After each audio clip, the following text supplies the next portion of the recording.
When you find those who carry genuine power, they are humble. In fact, God will humble them to put power on them, because they have become like explosives. If they are angry, something can go wrong. If they speak carelessly, something can go wrong. So in order for God to give them great power, God will break them, so that when the power comes, it will not be for self, it will serve God's purpose. The Bible said in James 4 verse 6, it said, if you humble yourself, God will give you more grace. Part of the component of grace is power. If you study Psalm 51 verse 17, the Bible said the sacrifices of God, they are a contrite heart and a broken spirit. When you see a proud man, he has no power. What he's doing is manipulation. That's why people will tell you, turn around, turn around. If you turn, won't you fall? You will lose balance. The fluid in your ear will shake, you will fall. That's not power. Real power cast out devils. Real power heal the sick. Real power change circumstances. Real power transforms men. That's not gimmick. The results will be too glaring for you to deny.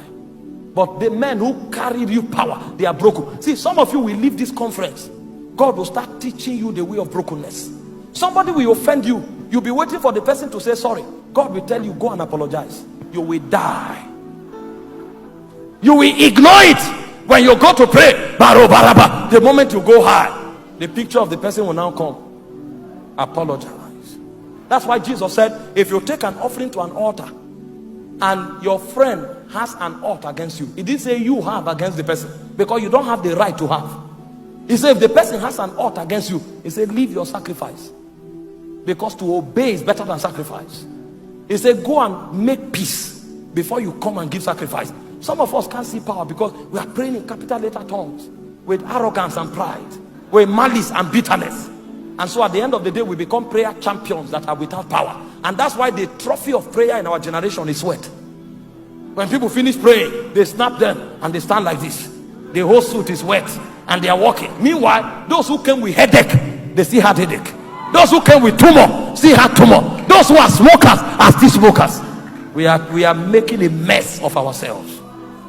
Power is not sweat. When you find a man of power, when he talks, spirits obey. When he talks, circumstances obey. But what gave him rank in the spirit is brokenness.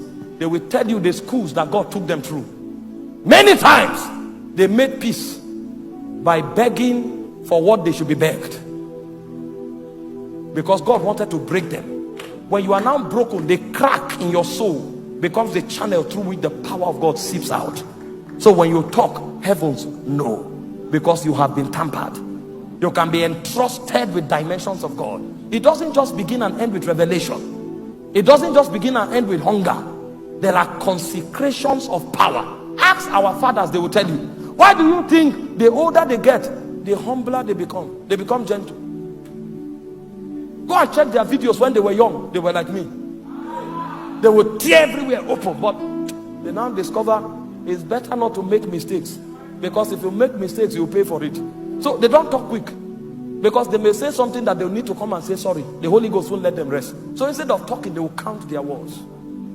When you start bragging, they will go, they will run away as if they are afraid, because they know the danger of bragging. The last time they bragged, the Holy Ghost carried them through a process for 3 months.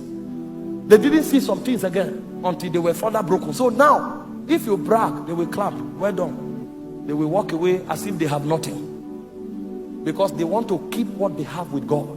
It's brokenness that triggers real power. The second trigger for power is brokenness. If you want to wield power, be humble.